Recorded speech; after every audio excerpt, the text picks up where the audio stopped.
Okay, we'll call this council meeting to order at 6:02 p.m. Need a motion for the adoption of the minutes, please? Resolved that the minutes of the regular meeting of council held at City Hall on Tuesday, October 13th, 2020 be adopted as circulated. Moved by Councillor Meyer and seconded by Councillor Buds. All those in favor of the motion? And that's carried.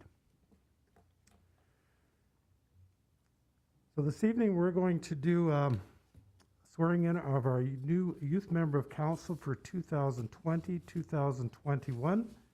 And I'm going to ask Councillor Draycott to join us at the podium.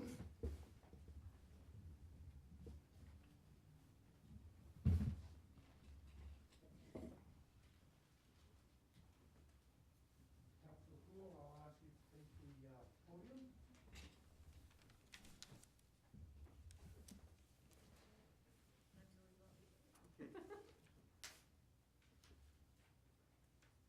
So I'm going to ask Councillor Hull to take the oath of office.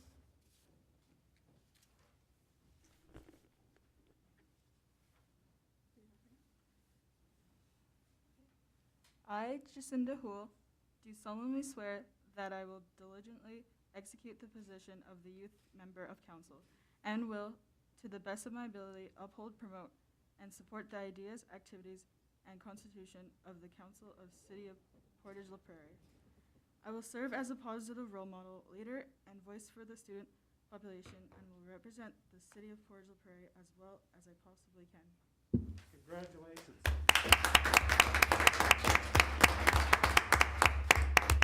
Welcome to council.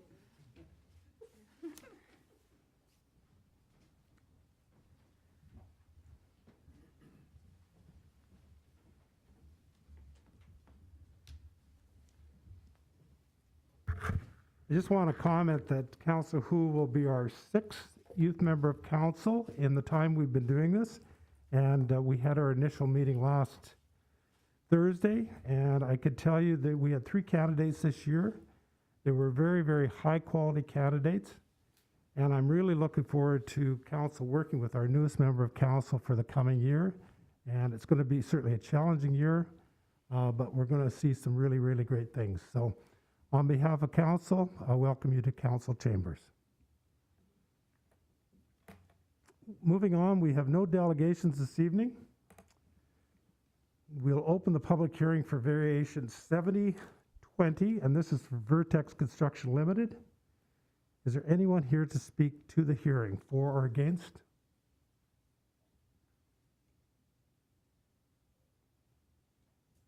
Okay, I'll entertain a motion to close the hearing.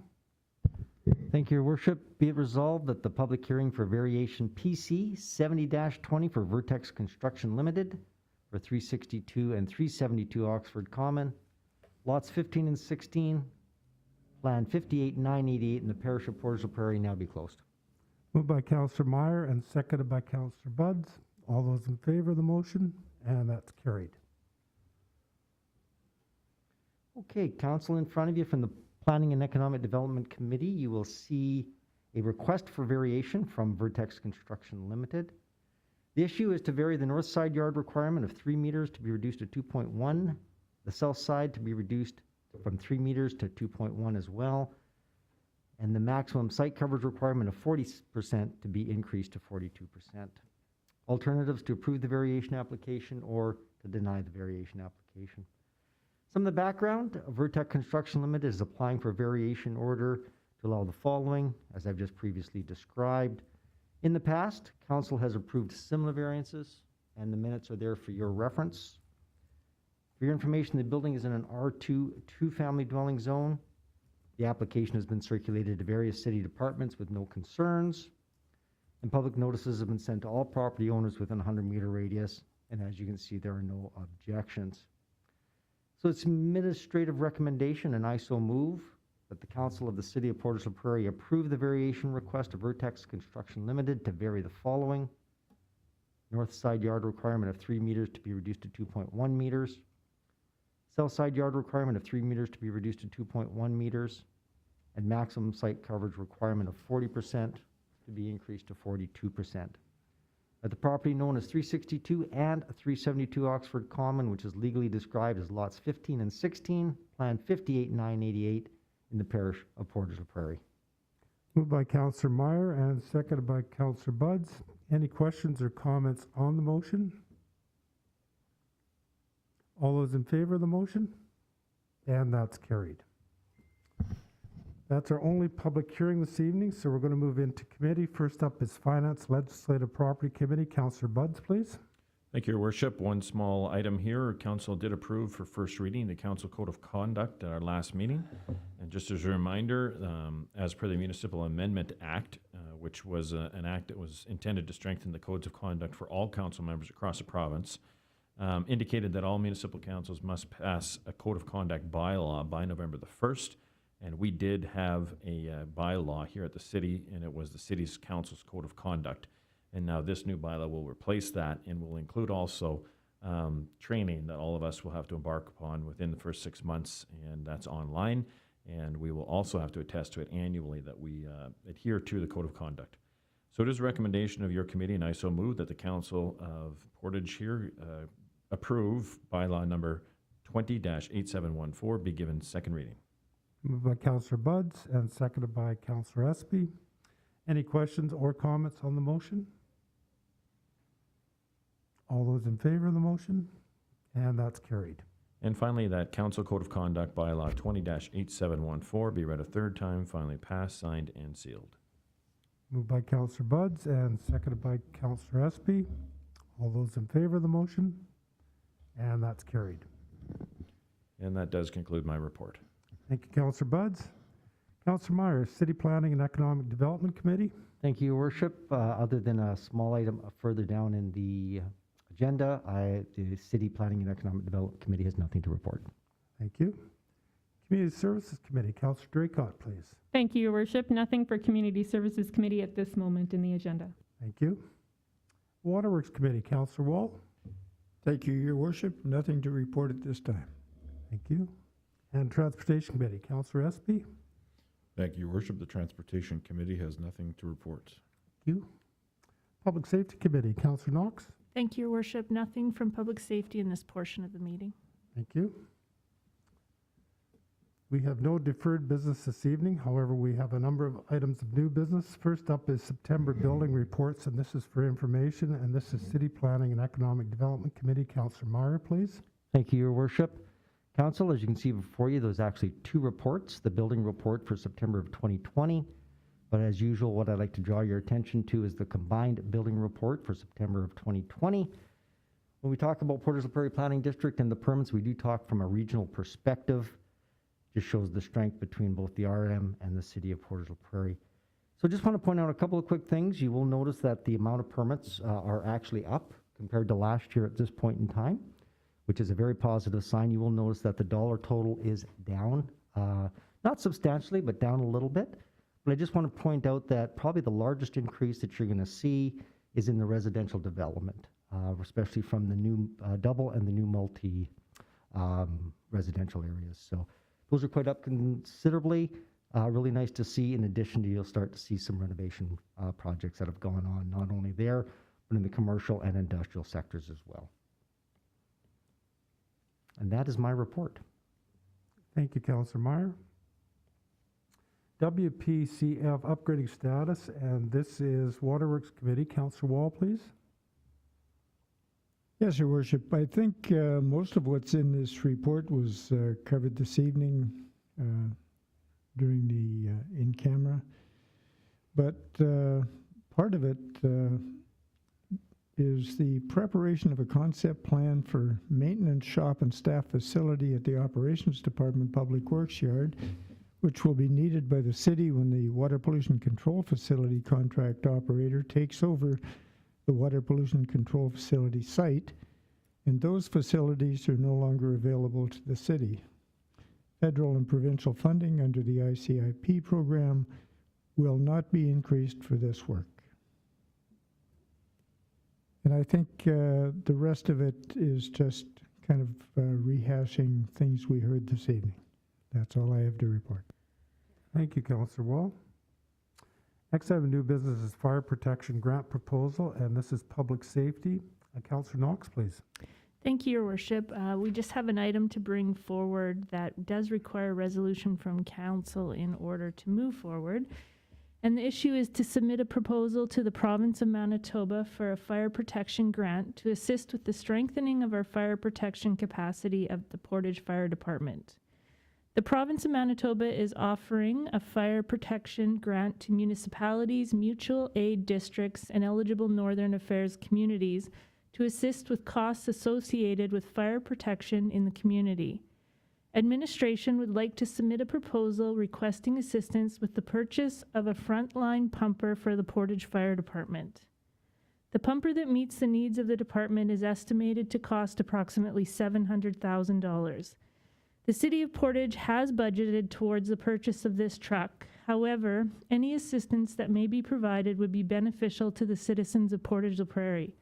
Successful applicants could be reimbursed for up to $100,000 of the approved eligible costs incurred between April 1st, 2020 and March 31st, 2021. Grant amounts available will be determined based on the total value of all approved proposals, available program budget, and the outcomes of the evaluation process. The grant proposal must be submitted by November 6, 2020, and does require resolution from council as supporting documentation. So I so move that the City Council of the City of Portage la Prairie approve the submission of a proposal to the province of Manitoba for a fire protection grant to assist with the purchase of a new frontline pumper at the Portage Fire Department. Moved by Councillor Knox and seconded by Councillor Draycott.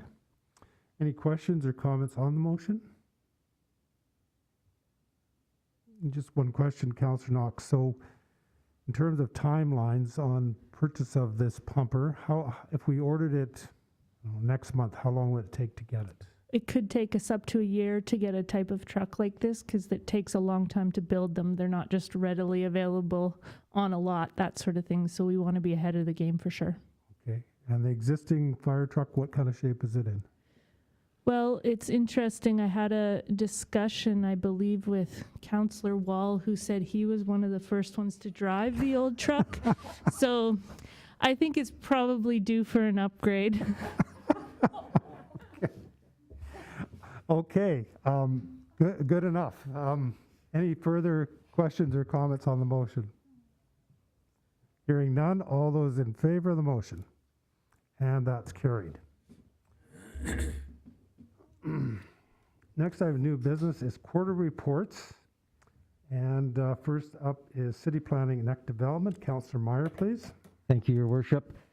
Just in respect of the Manitoba Health Guidelines and, of course, us as council and management trying to social distance, I'm going to actually read a bit of the report and highlight just a couple of the areas for council on behalf of our Economic Development Officer and our Executive Director, Fred, if that's okay.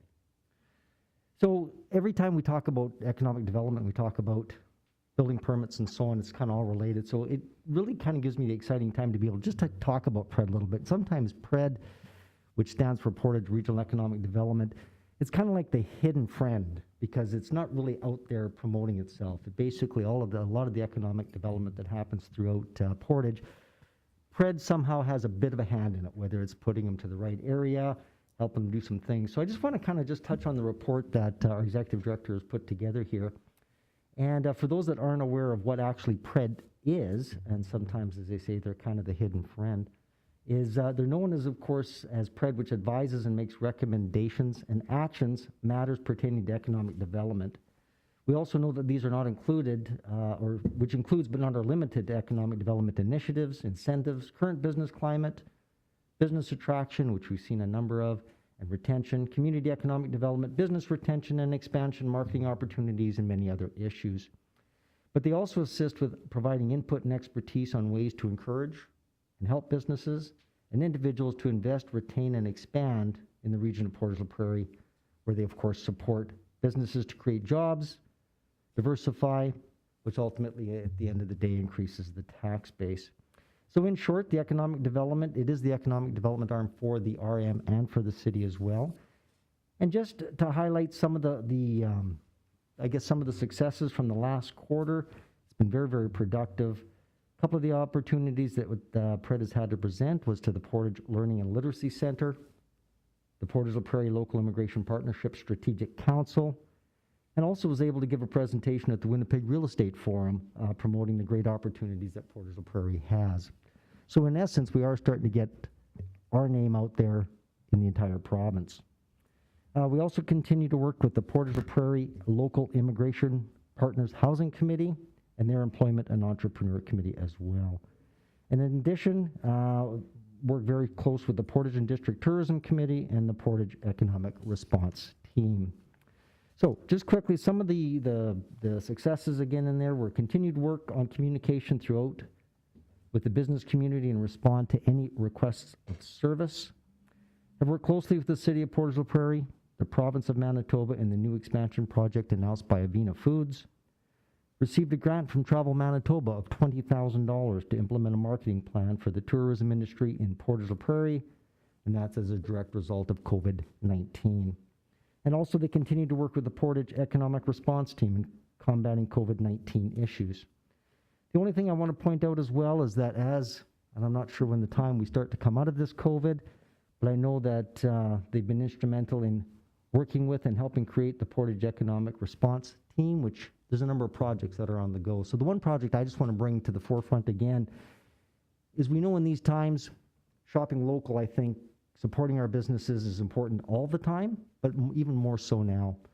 There was a project that they've put together called Through the Road to Recovery called I Took the Pledge.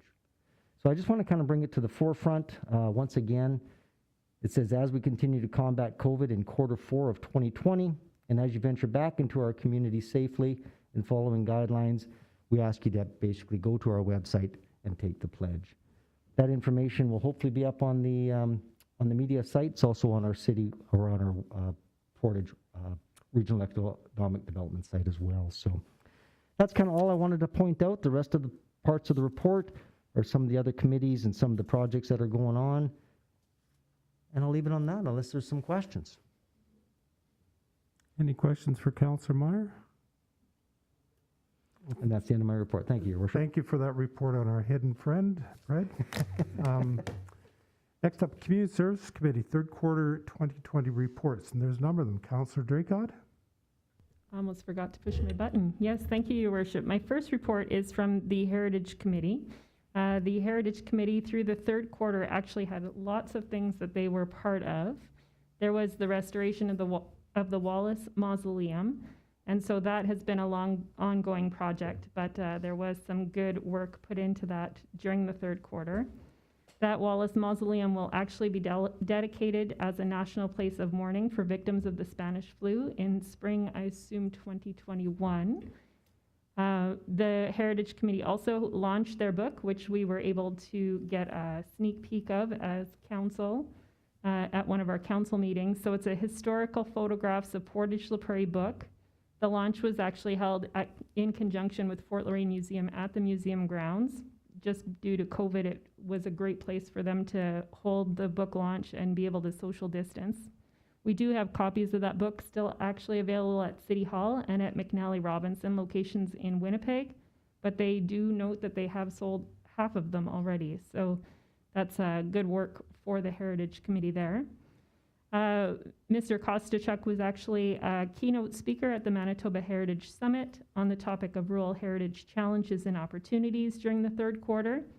As well, there was discussion with a local business in regards to standard design for heritage signs in Portage la Prairie. And so they're looking at a new prototype for natural heritage signs to be developed by students at PCI. And then the design would provide uniformity, and when vandalism occurs, a new sign could be placed really quickly and affordably if there was a standard design for them. So there was some other things that were involved with the Heritage Committee as well, but those were the high-level notes for them. The next report that I do have is the Portage Public Art Committee. So this committee actually has been working with the Portage Parks Committee with Simplot Central Park, and so they did receive a submission from the Parks Committee in regards to Simplot Central Park interactive water feature for $25,000 was pledged towards that project. and the first installment payment was issued to the Parks Committee for that as well. The Arts Committee has also began processing the firming up of projects for the funds for the Manitoba 150. They have $75,000 remaining on that. And their committee members presented ideas and narrowed it down to 3 projects that they are looking at.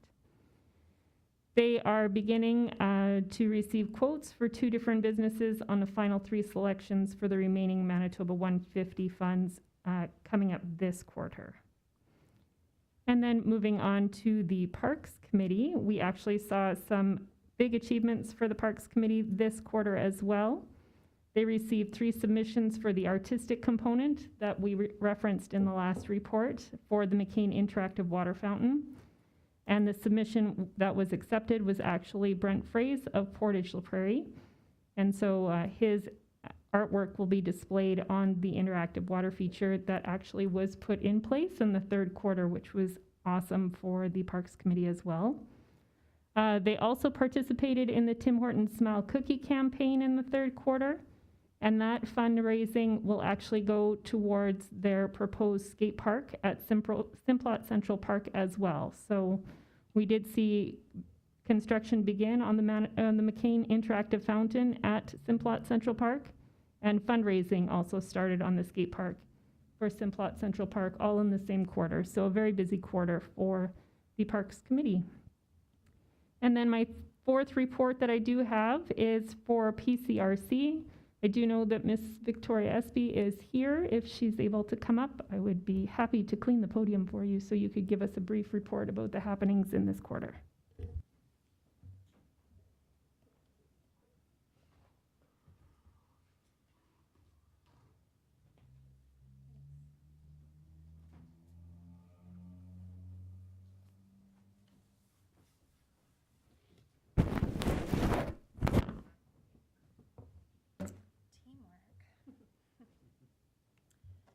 Good evening, everybody.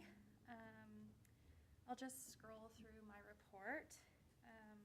The first item to note is a brand new project called Communities Building Youth Futures. PCRC employs 3 staff that are dedicated to this project, 2 of them working on the fundamentals of the program itself, which is to improve education and graduate. Victoria, can I get you to just pull the mic in just a little bit?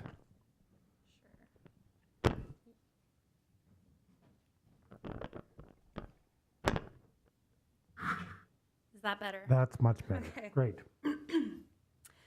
So PCRC employs 3 staff dedicated to this project. 2 of the staff are dedicated to the fundamentals of the project, which is improving graduation rates for youth in Portage la Prairie and entrance into employment and post-secondary education. The 3rd staff dedicated to this project works with the Roving Campus project, which some of you are aware of. For those of you who don't know, PCRC is partnering with the school division on the Roving Campus, which is a cohort of students who were total non-attenders last year. So I've heard really positive feedback from the school division around this program, and out of a cohort of 20 students, about 18 attend regularly. So it's really exciting. You get to meet a few of our new staff at PCRC, starting with our new community facilitator, Rachel Templeton, joined our team as Vienna went off to become the new ED of Rock. And so there's some updates about our grants program in there for your reading. The Local Immigration Partnership Program also introduced a new staff. So Megan Rumpf joined our team as our Cultural Integration Coordinator, and Megan's role is to do public education with newcomers in our community around Indigenous relations and bridge some of those gaps between those 2 demographics. Another role of hers is to help establish ethnocultural groups in our community. So there's several in Winnipeg, such as the Filipino Association. So with our growing numbers of immigration in Portage la Prairie, we'd like to see some of those groups build a sense of community here locally as well. The Local Immigration Partnership Program has a partnership council that is broken off into 5 different categories of focus, so housing, transportation, childcare, employment, and Indigenous relations. So there's lots of different projects that are coming out of the LIP in the coming months. Skills Up is running again this year with a smaller cohort due to COVID-19. We have 6 students who were successful in making it through the selection period who are interested in opening licensed home childcare facilities. So they're currently in their classes at Red River College, and they're set to complete that at the end of December. The green team wrapped up this year. Our first green team covered 33 tags across the city, including the Tupper Street Bridge, which we only count as one, which is about 50. So they did a lot of work, and we'd like to thank them. We also had a second green team in partnership with the Rotary Club that did a lot of work at the Duck Pond in supporting that project as well. Wawokia provided an update. We're coming up to a year of that project at the end of November. But since then, we've had 30 referrals. We're currently working with 16 families. Since the last time we reported, we've received 10 new referrals. We've closed 3 files, and out of the 3, 2 families were totally stabilized, which is really exciting. One we lost contact with over COVID-19. So over the year, things have been going really well with that program. Reaching Home continues to also go very well. We're working with many individuals in our community who are experiencing homelessness and moving those clients into solutions around permanent housing. And then working with all of their other barriers that got them to experience homelessness in the first place. So we're also, this quarter, will be applying for an extension for the funding for Restovich Shelter, and we're hopeful that we'll be able to secure funding to keep the shelter open throughout the winter. Cornell's project, the Portage Urban Indigenous Peoples Coalition, they wrapped up their strategic planning this quarter. They have many different areas of focus, but I won't spoil that because I know Cornell is very excited to come and show you himself. But he does detail some of the work that he's been doing over this past quarter, and I'm really excited for him to be able to present his strategic plan to you. And that's about it for PCRC. Are there any questions? Any questions for PCRC? Well, then just a quick comment. Had a chance to meet the roving classroom and their teacher last week. They were here up utilizing City Hall for the day, and very engaged group. The teacher told me that attendance is very good this year, so it seems to be the success you described. Yeah, it's all about experiential-based learning. They show up to school and they never know what they're doing that day or where they're going to go, and it's really exciting to see the turnout and the feedback we're getting is overwhelmingly positive. So I'm very hopeful that a project like this can become a pilot project and set an example for a lot of other school divisions who are experiencing attendance issues as well. Yeah, thank you. Thank you.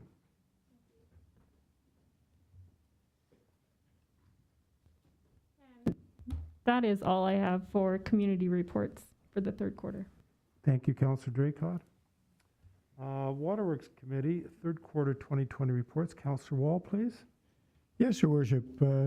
Things are very, very busy in the utility division. The water treatment plant, the average daily water production is down to 15,102 cubic meters a day compared to last year at the same time of 17,317 cubic meters a day. And this is mainly due to industrial shutdowns. The facility is running well. There were no concerns with water quality or equipment failure. As a part of ongoing maintenance, a total of 30,000 kilograms of anthracite coal media was added to all 4 dual media filters. On September 30th and again on October 1st, there was a theft of electrical wire for the new generator. Both incidents were reported to the RCMP, and they have charged one individual for the crime. Phase 2A is nearing completion. The new water makeup pumps were installed in August and will be commissioned in late October for internal water usage, because we use water to make water. One new lime slaker was installed in July, and they're working with the contractor to resolve a couple of issues with the system. And as soon as they resolve those, Danny Maxwell won't phone me and ask me why his water's so hard anymore. The second slaker is scheduled to be installed in mid-October. Issues with the new mag meter are ongoing, and the project engineering team is looking into a solution. Phase 2B is ongoing. The new generators have been installed. However, the COVID-19 impacts, there were delays of important accessory equipment, and the completion date has been extended to January 21st, 2021. Supply of pre-treatment air scour system was awarded to Anthrotech Western Incorporated, and the supply of ozone generator system awarded to California Environmental Controls Incorporated. Both are contracts for supply of equipment only, and a separate tender will be issued for the install of both systems for early in 2021. Pilot testing of different membranes concluded in September, and the data will be used to finalize the functional design of Phase 3. Stantec Engineering has begun the pre-design stage of the project. The design of the proposed reservoir and supply line to Poplar Bluff Industrial Park is complete and ready to begin once federal and provincial funding is secured. At the Water Pollution Control Facility, they've treated an average of 10,100 cubic meters a day of wastewater for a total of 929,000 cubic meters in Q3. There were 4 exceedances of the total suspended solids limited of 30 milligrams per liter, which occurred on August 1st, 2nd, and 15th, and September 2nd. The results in milligrams per liter were 58, 33, 55, and 79, respectively. Each of these was due to the excess solids that accumulated in the EQ basin being pumped out. The contractor that was cleaning out the anaerobic digester required most of the final effluent water throughout the period that they were on site. This prevented staff from being able to hold back flow to clean out the basin as required. Operators made efforts to ensure pumps were set to control level in the EQ basin. However, there were 3 instances where this was not possible. The 4th event occurred on the day the EQ basin was finally cleaned. A vac truck was used to remove as much of the solids as possible. However, there was some material that was the effluent. Each of these events was reported to Manitoba Conservation and Climate. The anaerobic digester cleanout was completed throughout the late July, mid-August. A condition inspection confirmed the overall structure is in good standing. Maintenance and minor repairs were completed by staff, and the system was brought back online in late September. The mixing system was installed. It's in pit. This will bring the system back into license compliance. The annual biosolids program was completed, and a total of 904 dry tons of material was land applied to area farmland. Lift station and facility maintenance staff performed 2 intricate valve and meter replacements at Bridge Road and Sissons Drive lift stations. These required staff to perform work under supplied air for extended periods, as well as divert flows into tanker trucks. This work was completed as efficiently as possible, and there were no disruptions to wastewater collection services. Progress continues with the nutrient removal project. We heard an update on that this evening. The Waterworks division. This quarter, the Waterworks staff completed 4 hydrant replacements, repaired 1 water main break and 1 sewer main, and 1 water valve replacement was done. Unidirectional flushing was completed 3rd week of July. Crews have also been working with other departments and contractors on capital projects that needed to be completed during the summer and fall. The McMillan Industrial Park water main was replaced from 6th Avenue Northeast to Scott Street by Fansett Construction. This was done to improve the reliability of pressure and flow to the park, which was being affected by frequent breaks in the aging line. The annual water and sewer renewal contract was awarded to Toll Construction Limited. The water line has been extended on 10th Street Northeast to provide service to Avena Foods. The contractor is preparing to do additional work which will extend into 2021. The contract has been awarded to SFE Global to clean the Poplar Bluff North Sewage Force Main from Poplar Bluff Industrial Park to the Water Pollution Control Facility. City crews have been prepping the area for the contractor, and he's expected to do the work in early November. And that is the report. Thank you, Councillor Wall. Any questions for Councillor Wall from Council? Okay, thank you. Next up, we have the Public Safety Committee third quarter 2020 reports. Councillor Knox, please. Thank you, Your Worship. We have a couple of third quarter reports. First is the RCMP, and if we may, I'd like to invite Inspector St. Pierre to the podium to go over his report and answer questions we may have.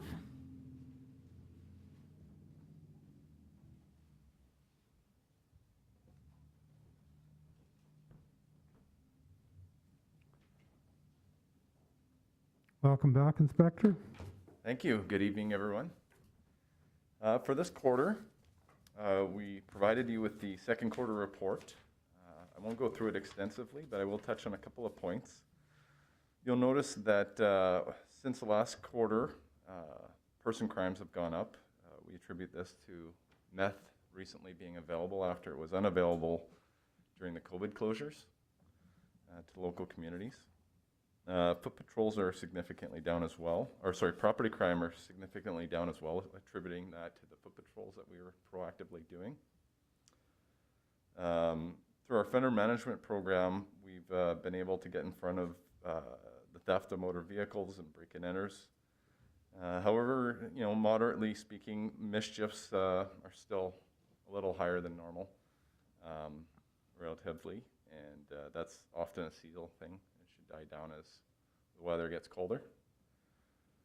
Traffic violations, there's quite a few for the city of Portage, about 460 I think it was in total. Most of that's proactive ticket writing by your municipal traffic officers. We had 32 impaired cases, and you'll notice the municipal bylaws are up a little bit. We did run some, and I'll speak to this a little later, some joint force operations with the new bylaw enforcement team on delivery and compliance with the bylaws.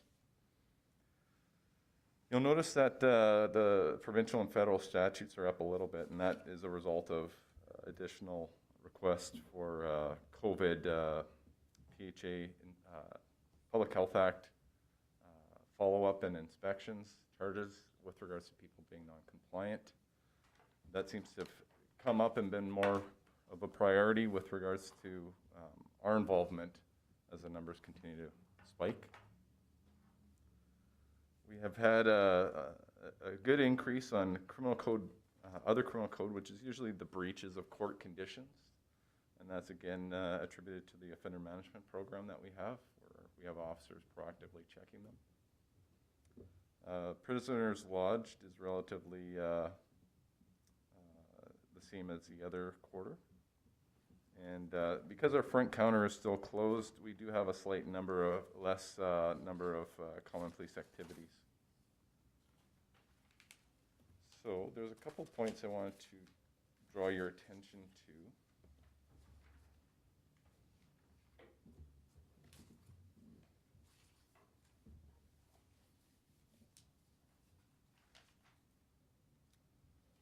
So on this quarterly report here, you'll notice that for the quarter under the municipal contract, regular members, we were -2. So we had 2 vacancies. One the council was aware of during the spring and summer meetings because of the fact that we moved our school liaison position to the watch to assist with responding to first responder calls and investigations since school was closed for approximately 5 months.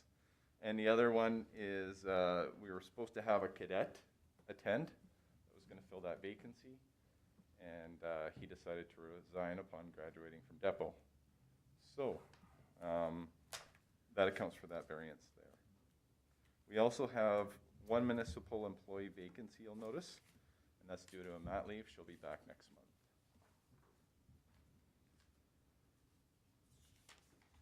As mentioned before, we conducted 16 contacts with the bylaw enforcement team to conduct livery inspections and to make sure that the taxi drivers and other vehicles for hire are compliant with the bylaw, as well as the other highway traffic and criminal code statutes.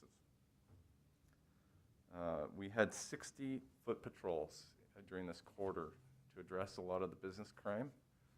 They weren't just during the day; they were at all hours, during, in the back lanes, where some of the other crimes have been reported by businesses. And so we were fairly proactive in that regard to try and curb some of the crime that's been going on. As COVID-19 continues to ramp up in the eastern side of the province, specifically Winnipeg, and our close proximity to Winnipeg, we have confirmed that a member, an RCMP officer in Selkirk, has contracted that. And as a result, his entire watch has been sent home to isolate. That's our worst case scenario for here. We have a similar structure to Selkirk, and we've taken a number of mitigation strategies to keep our officers safe and our staff safe. And I'd like to express gratitude to the city for spending the money to help support the detachment requiring COVID mitigation strategies, such as the plexiglass structures and the bullpens and the guards. Some of the sprayers we've procured to spray the building down after, and the vehicles down after they've been exposed to potentially either sick people or people have been in contact with confirmed cases. As a result of that too, our operational activities have remained consistent. We have reduced the type of calls, so the minor calls that we will attend, again in the interest of keeping our frontline officers able to respond to emergencies and not having the crippling effect of a watch going down. Our front counter remains closed. However, the bulk of our front counter activity was in fact criminal record checks, and so we have created a system that allows for us to complete criminal record checks in spite of this closure. Subject to any questions council has, that's all I have.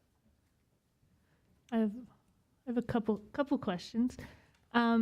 The traffic violations, they're up by about 150 compared to last year. Was there any targeted campaigns? I know sometimes you work with MPI to do distracted driving or school zones, that sort of thing. Would that have?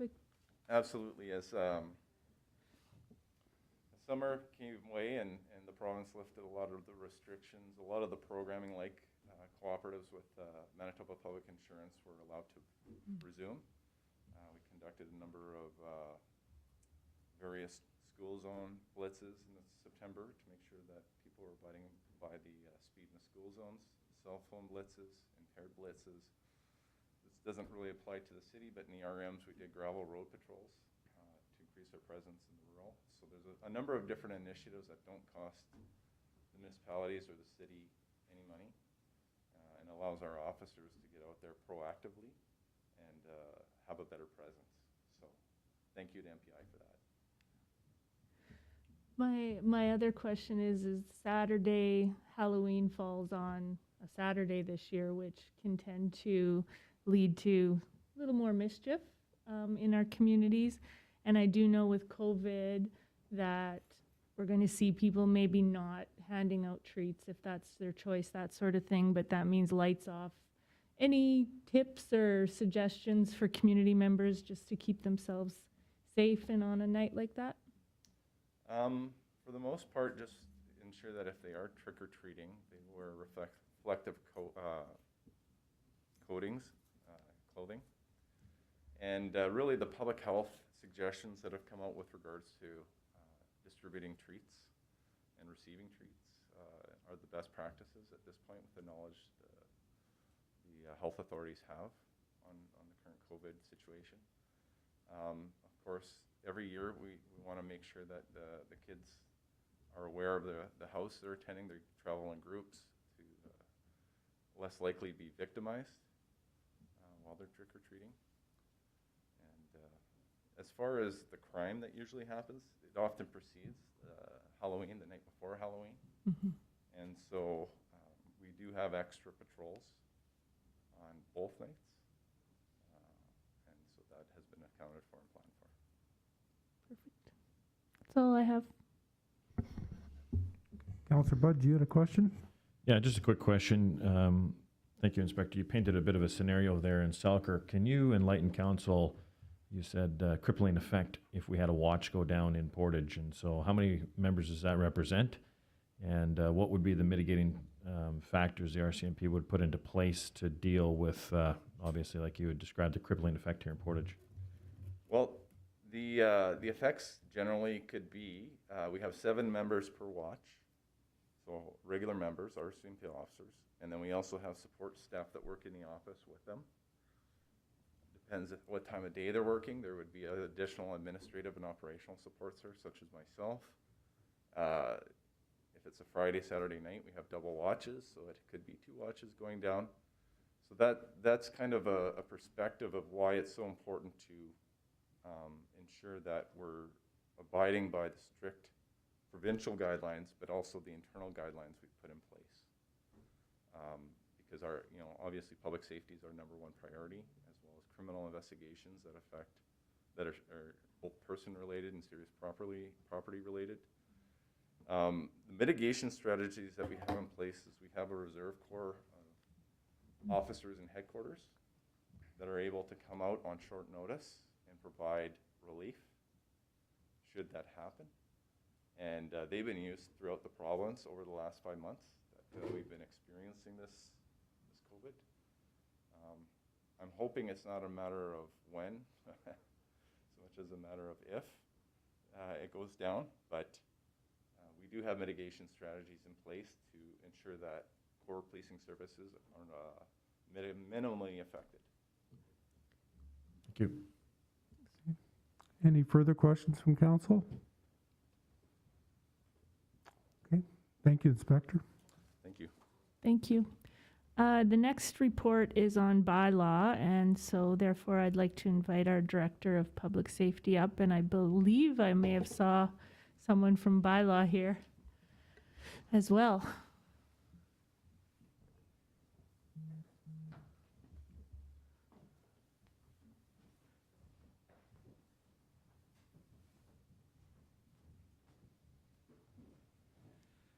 So good evening. Tonight we have the pleasure, Kyle Adamski is the person that is in charge of our bylaw. He took effect of this position September 1, and he is August 1, sorry. Yeah. And he's doing an excellent job. I, as you know, administer this portfolio, and he's here this evening to present I guess it's 2 months out of the third quarter, but just to meet him and to present his material.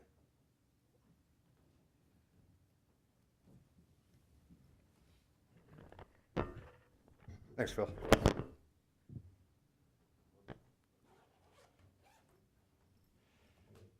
So like Phil said, we've only been at this for 2 months out of the quarter.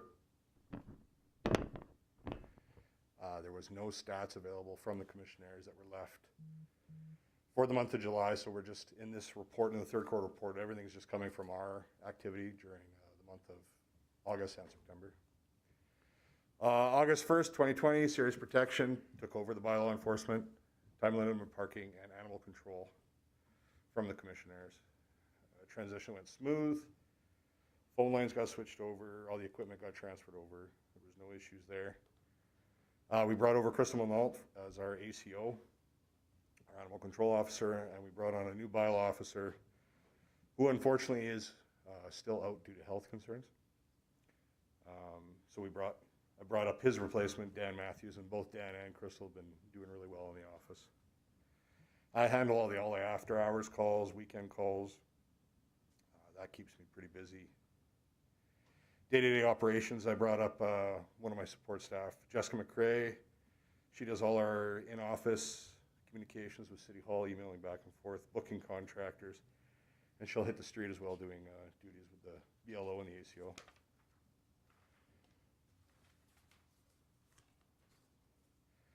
Some of the numbers we came up with for bylaw. This was just our manually written tickets. We were able to issue 42 related parking tickets in August, 37 in September. Bylaw related tickets, we had nothing in August and only 5 in September. And animal control related, 5 in August and 24 in September. Totaling $10,880 in possible revenue from these tickets. That doesn't include anything that was paid early or that was voided for whatever reasons. Bylaw complaints for the month of August and September. 54 unsightly properties. Out of those, we needed to hire contractors 9 times to clean up properties due to non-compliance. An additional 45 of those, the owners of the properties or the tenants of the properties did the cleanup themselves. 24 incidents we had regarding grass and weeds. 9 of those we had to hire contractors, and 15 of them we had compliance from the property owner tenant. Miscellaneous complaints were 15. Parked vehicles, we had a total of 8. And this was just complaints that either came through the city or through the phone lines. Only 1 towed, and that was in August. 7 were complied with or moved by the owners after being contacted or if the vehicle was ticketed. A total of 101 bylaw complaints for August and September. Time-limited space parking. So full-time enforcement of this didn't start until September 1st. The downtown core, just the 2 free hour parking, we haven't done the parking lots yet. On average, bylaw officers are spending about 20 to 30 minutes per hour in our auto chalk vehicle. We did a couple test runs in September just to see how long it would take to do parking lots. And we're sitting at about 40 to 45 minutes per hour for that. Patrols, we're conducting them every hour. The beacon on top of the vehicle is illuminated. We're traveling in the turning lane down Saskatchewan for the most part, 25 to 30 kilometers per hour. We tried operating with the 4-ways on to start.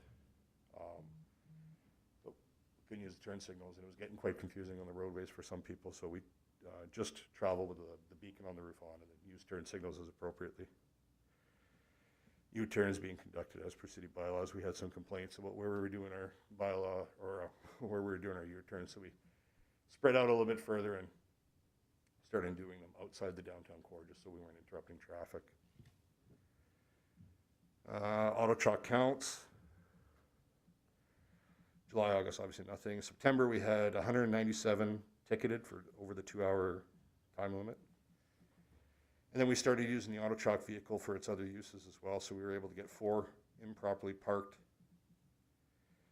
1 parked in a fire lane, 1 parked in a loading zone, 6 parked in no parking zones, 1 parked within 3 meters of a crosswalk, and 1 parked within 3 meters of a hydrant. Totaling $5,330 in ticket revenue. Animal control. We're looking at a total of 56 cats impounded during August and September. We've only euthanized 4, and the 4 animals that were the 4 cats that were euthanized were beyond help, unfortunately. 13 of the cats we've impounded have been adopted. 10 were returned to owners. 15 were given to paws. and 10 we've transferred to other shelters outside of Portage la Prairie. We've taken runs to Brandon, Dauphin, and Winnipeg. And then accidentally we've included 3 other animals in there, but those were misidentifications from people when I open a trap. Come face to face with a skunk. We do not handle skunks, but that day we did. Currently, we only have 1 cat trap in our possession, and we have location on 1 other trap in the city. As for that, I was unable to get any locations of them from the commissionaires, and currently, Crystal's trying to track down all our cat traps in the city. We're refusing to give out cat traps due to the cold weather at night now, so we try and trap only during the day if there is animal issues. Dogs, we've impounded 17, adopted 1, euthanized none, 9 have returned to owner, 6 to pause, and 1 has gone to a shelter.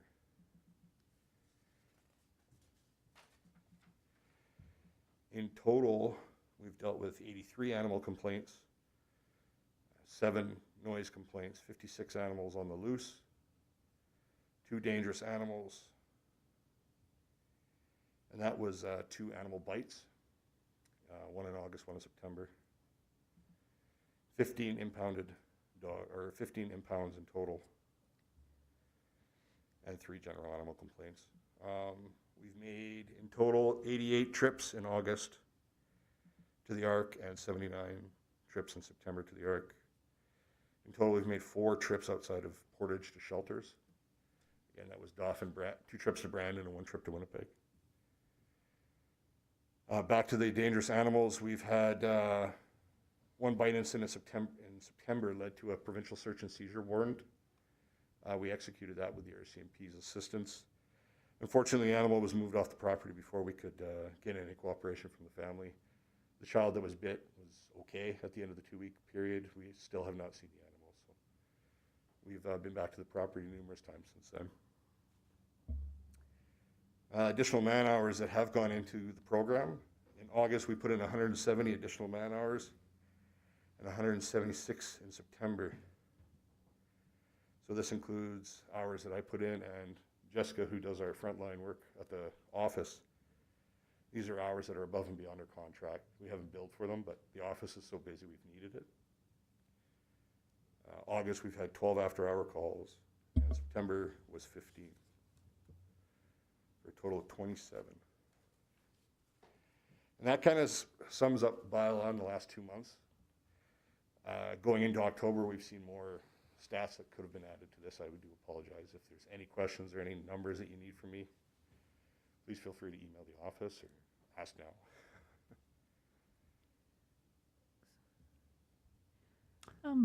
I have a question on the auto chalk counts, and maybe it's not even you that answers, but for instance, somebody who say parked in a loading zone, is that a vehicle that takes a picture of that and it goes on the bill, or you know what I mean? No. It's like not a 2-hour overtime parking, but say somebody who's parked in a fire lane or something like that. How does the person know what they've done wrong and at the time? There's a manual feature where we can enter in every single bylaw offense or traffic offense we have in the city bylaws. With the pictures, with a loading zone, it's usually 1 or 2 vehicles so we can catch the signs. If we can't catch the evidence in the picture, we'll write a manual ticket. We've caught some where the hydrant's in the picture with the vehicle. If it's not, we have to do a manual ticket. With the no parking zones, we've gone to, with the GPS pin, putting them on either side of, let's say Alexander Avenue in Mellonville. Just because I know it's east side of it is no parking, so we'll list the exact quote out of the bylaw when we give a ticket there. So the person knows that, the entire east side of Alexander Avenue is in the parking zone. If we can't get the evidence in the picture, we will write a manual ticket though. And does the manual ticket get left then, or Yeah. does it go, okay, not the in manual them, ticket okay, will be left then. okay. Gotcha. Thank you. Other questions, Councillor Buds? 2 questions. First one being on the bylaw enforcement.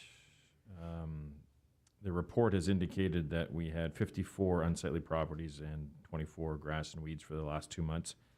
Are a lot of these complaint-driven, or is this proactive enforcement by law, by driving around and seeing what's going on in our community? It took us a while to catch up. There was 31 open files when we started. So for the first 2-3 weeks, we were playing catch up from what was left of us from July. After that, we're 50-50. If we have 3 active queues on the CityWorks website, we've put in 3 ourselves just by proactively doing it. It's not 3 and 3. Usually when Crystal or Dan go out, they're bringing me back 6 to 10 properties at a time. So. Good. And then maybe this leads into the next question, because the additional hours that are referenced, both about 170 hours, which equates to almost an extra person every week for each month at an 8-hour day.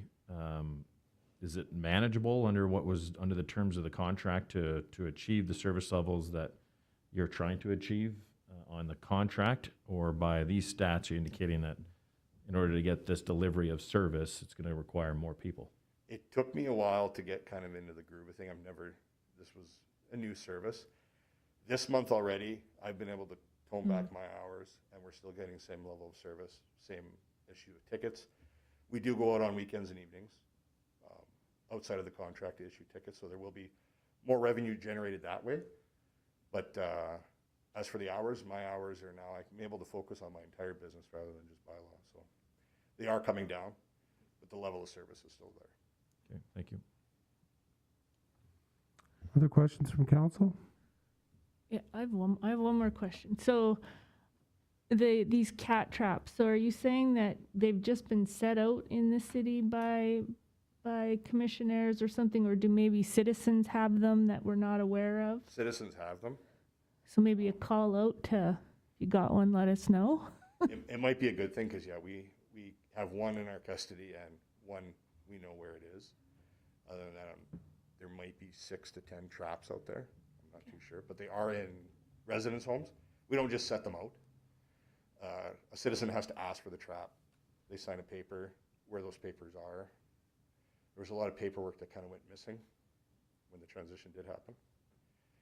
Darren helped us get all the electronic information back, but there were still some papers that we're having trouble tracking down. Thanks, Kyle. That's all I have.